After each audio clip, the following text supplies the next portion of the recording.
그래서 하반기에는 좀 부동산 쪽으로는 좀 투자하시기가 굉장히 어려움이 있지 않을까 그렇게 생각을 하고 있고요. 이제 어느 정도 제가 봤을 때는 은행 문제가 금리 인상이 이제 멈춰지면 해결이 되지 않을까 그렇게 생각을 하고 있습니다. 안녕하세요. 세상의 모든 지식들을 재밌고 쉽게 풀어드리는 네오의 지식창고입니다.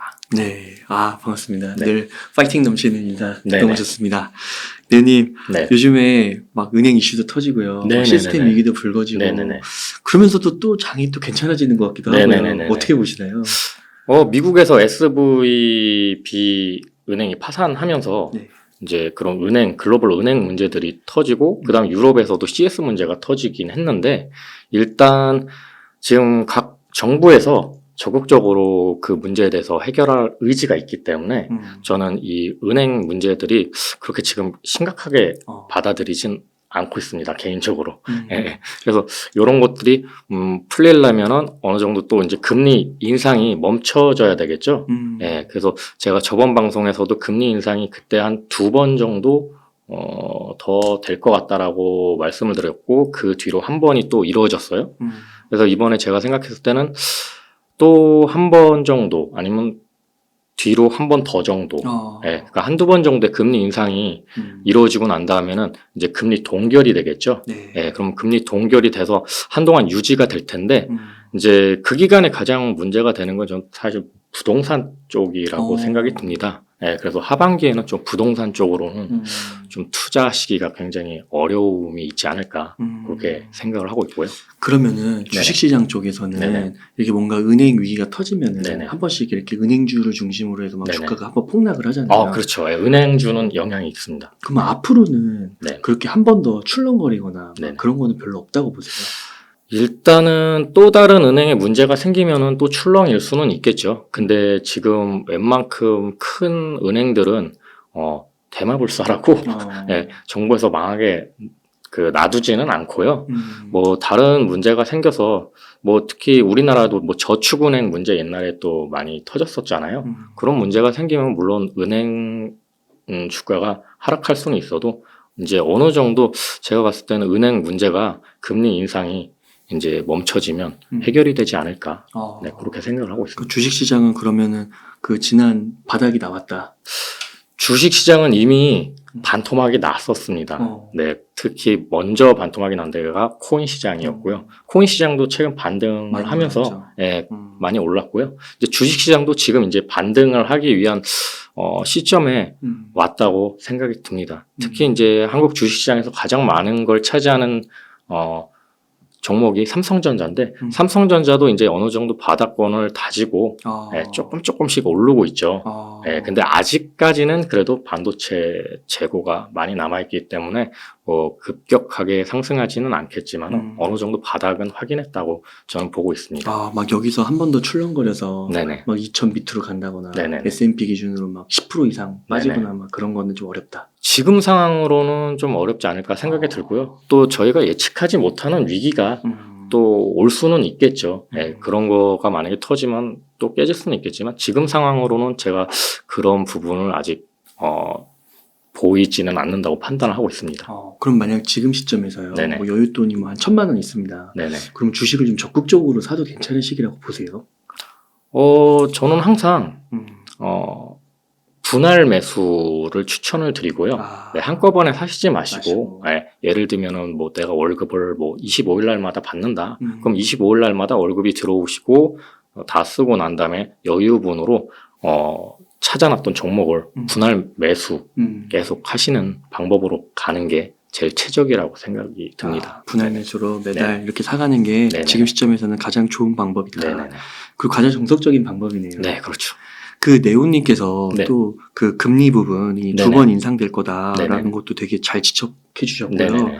또 하나가 이제 2차 전지 예. 흐름들을 굉장히 좋게 봐주셨고, 네네네. 특히 이제 포스코 케미칼이나 제가 기억에 남는 게 나노신소재.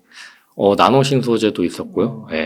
뭐 여러 종목들을 얘기를 했었던 것 맞아요. 같아요. 근데 그 중에 너무 인상 깊었던 게 네네. 포스코 케미칼하고 나노신소재. 네네. 나노신소재를 네. 요즘에 이제 많은 분들이 얘기하시긴 하는데 네네네. 네오님을 통해 처음 들었거든요. 그러셨구나. 네. 나노신소재는 이제 그 탄소나노 튜브 만드는 회사인데 되게 독보적인 기술을 가지고 있기 때문에 앞으로도 굉장히 각광을 받을 것 같습니다. 그러니까요. 그때 네. 출연하신 이후로 네. 다 날라갔어요. 네네네. 그래가지고 2차전지 그럼 네. 조금 더 한번 질문을 드려보면 예. 2차전지 주식들 네네. 뭐 대표적인 거 한번 여쭤보면은 네네. 뭐 에코프로, 네네. 에코프로비엠, 포스코케미칼, 예. 나노신소재까지 예.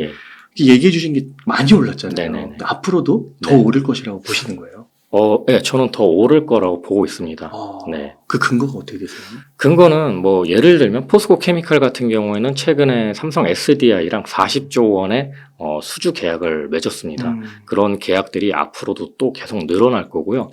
매출을 봤을 때 뭐 1년, 2년이 지날수록 매출이 뭐 두세 배씩 올라가고 있고 영업이익은 또 기하급수적으로 그러니까 규모의 경제에서 조금만 치고 올라가도 영업이익은 또 더 올라갈 수가 있잖아요. 그렇기 때문에 그거를 계산해 봤을 때 아직도 2차 전지주는 상승 여력이 있다고 저는 판단을 하고 있습니다. 그럼 포스코케미칼은 네네. 근데 현재 펄을 보면요. 네네. 이게 많이 비싸다고 얘기하시는 네네네. 이유가 그럴 수도 있습니다. 이게 퍼가 거의 7, 80 되더라고요. 퍼가 이제 70에서 90 정도 사이 왔다 갔다 하는데요. 이제 그렇게 고퍼를 유지할 수 있는 게 매출이 그만큼 담보가 되고 있기 때문이거든요. 네. 그래서 보통 2차 전지를 판단할 때 3년치 정도의 펄을 바라봅니다. 왜냐면은 배터리가 만들어져서 자동차에, 전기차에 탑재가 될 때까지 3년의 시간이 걸린다고 그래요.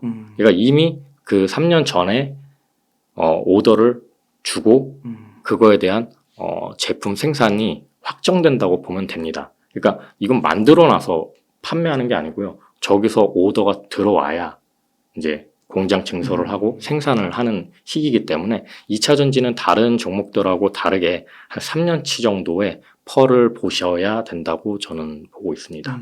그럼 3년치를 반영하면 현재 퍼 수준이 높은 게 아니에요? 그렇죠. 왜냐하면 3년이 지나면 퍼가 또 내려가니까요. 네. 그리고 매출은 또 배수로 커지고요. 그럼 또 그 3년이 지난 다음엔 또 3년치의 펄을 끌어오겠죠. 예. 그러면은 이게 네. 그 숫자로 한번 보면 네네. 지금 7, 80이잖아요. 네네. 3년치를 갖고 들어오면 네네. 어떻게 되는 거예요? 변화가? 이제 7, 80이 된 게 음. 3년 뒤에는 뭐 2, 30 아니면 1, 20으로 떨어지겠죠. 네, 그러니까 근데- 계속 올라가면서 이 펀은 아. 유지가 될 거라고 저는 생각을 합니다. 네. 그렇구나. 그러니까 그게 그냥 정량적으로 따졌을 때는 1, 20이 되는 건데 네네네. 그때 3년에 또 수주를 엄청나게 그렇죠. 받으면은 네, 그게 그렇죠. 또 70으로 가는 네네네네. 거니까 그러니까 7, 80 이 정도 수준을 계속 유지할 거다. 네네네. 그렇게 보시는 거군요. 예. 그러면은 지금 더 담아야 되는 건가요? 지금도 저는 괜찮은 가격으로 보고 있습니다. 네네. 좀 요즘에 약간 급등을 이제 짧은 시간에 하다 보니까 이게 너무 많이 오른 거 아니야 이렇게 생각이 들 수도 있는데요. 어느 정도 뭐 조정을 또 거치기도 하겠죠. 그러다 보면은 또 다시 상승할 거고, 예. 그러니까 공장 증설이 어마어마하게 이루어지고 있어요. LG에너지 솔루션 같은 경우에 공장 부지를 가보면요. 정말 깜짝 놀랄 정도로 그 규모가 진짜 큽니다. 제가 얼마 전에 진짜 내려가서 보고 왔거든요. 그랬어요. 예, 청주에 내려가서 보고 왔는데 어마어마하게 증설하고 있습니다. 그래요? 예. 그거는 왜 가신 거예요? 뭐 주주총회 좀 돌아다녔거든요. 제가 예.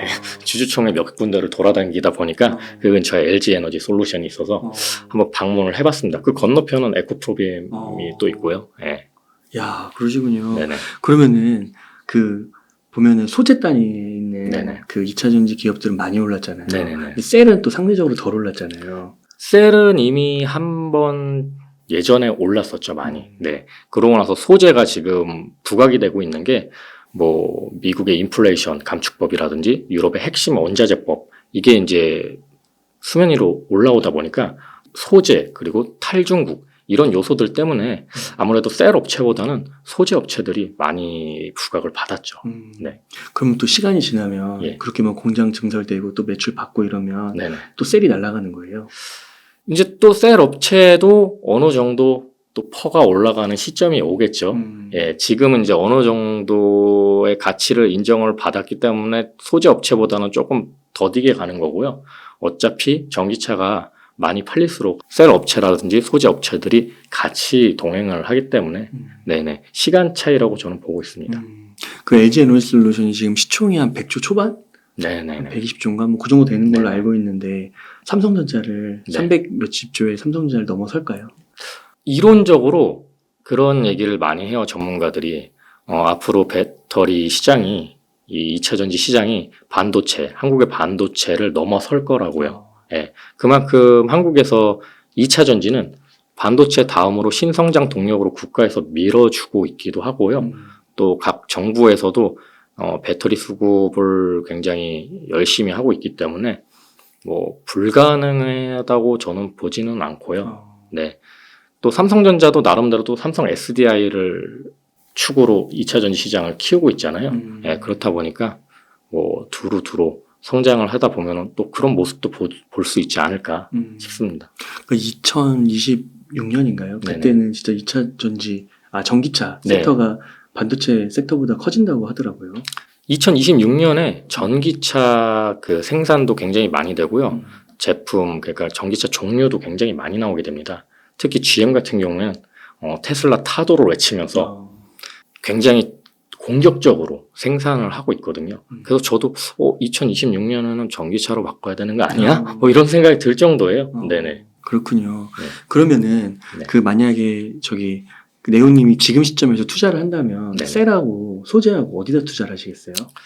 저는 아직까지는 소재가 더 앞으로 더 갈 거라고 보고 있습니다. 네, 소재에 투자하겠습니다. 소재로 더 네네. 투자를 하시는 거군요. 그러면은 LG 엔솔이 네네. 있고 요즘에 보면은 삼성 SDI가 네네네. 약간 늦은 감이 있지만 네네. 또 엄청나게 박차를 가하고 있잖아요. 네네. 삼성 SDI가 LG 엔솔을 많이 네. 따라잡을 수 있을까요? 규모적으로 봤을 때는 아직은 힘들고요. 워낙 LG 에너지 솔루션이 규모가 어마어마하게 커요.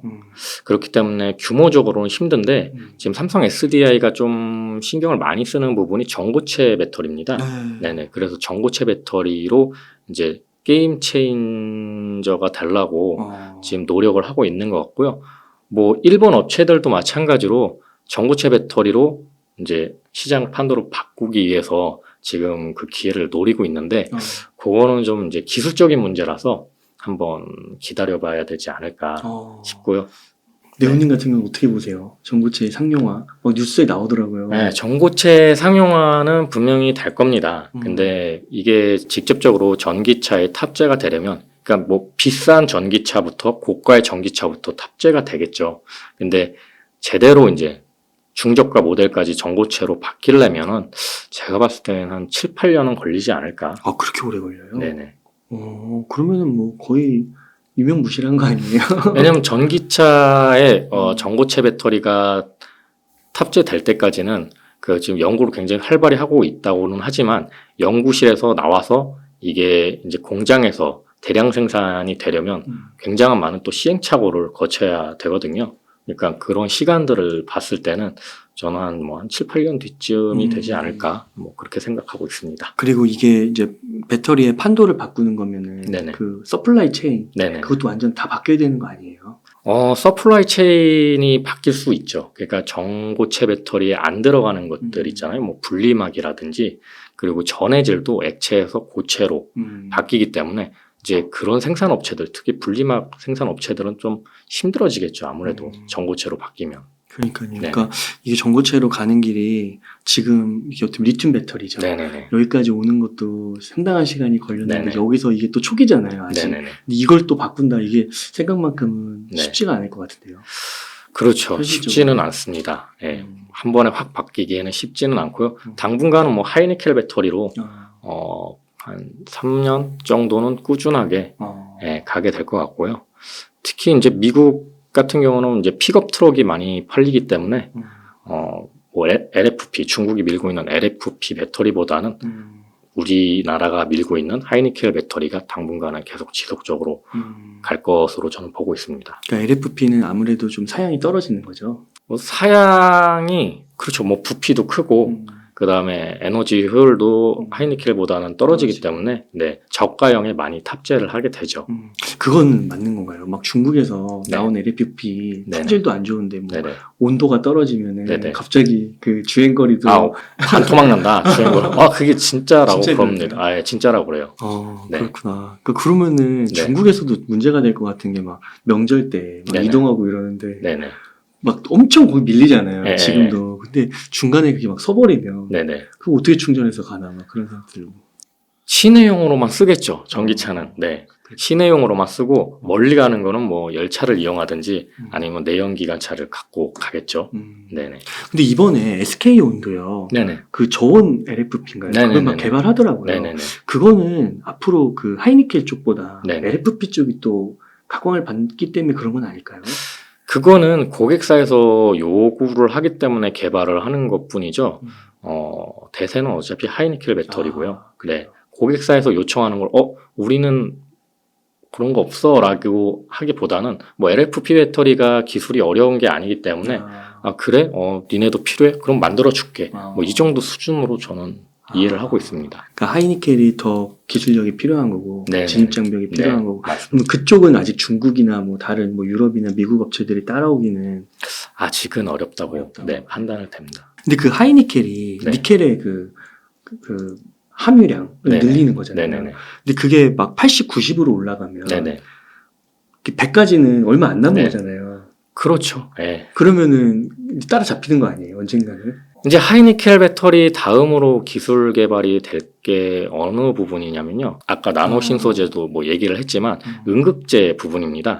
그러니까 양극재 기술은 뭐 한 이 정도 왔다고 치면은 기술이 음극재는 이거밖에 안 되거든요. 그러니까 이 음극재 기술을 끌어올려야지 또 이게 적절하게 기술이 개발되면서 전고체까지 넘어갈 수가 있거든요. 네네네. 거기까지 음극재까지 와야 넘어갈 수 네네네네. 있어요. 네. 그렇구나. 나노신소재 사야겠는데. 그러면 네. 우선은 그 소재랑 아까 네네. 셀이랑 봤을 때는 네네. 아직도 소재가 더 이렇게 올랐는데도 네. 매력적이다. 네, 제가 봤을 땐 그렇습니다.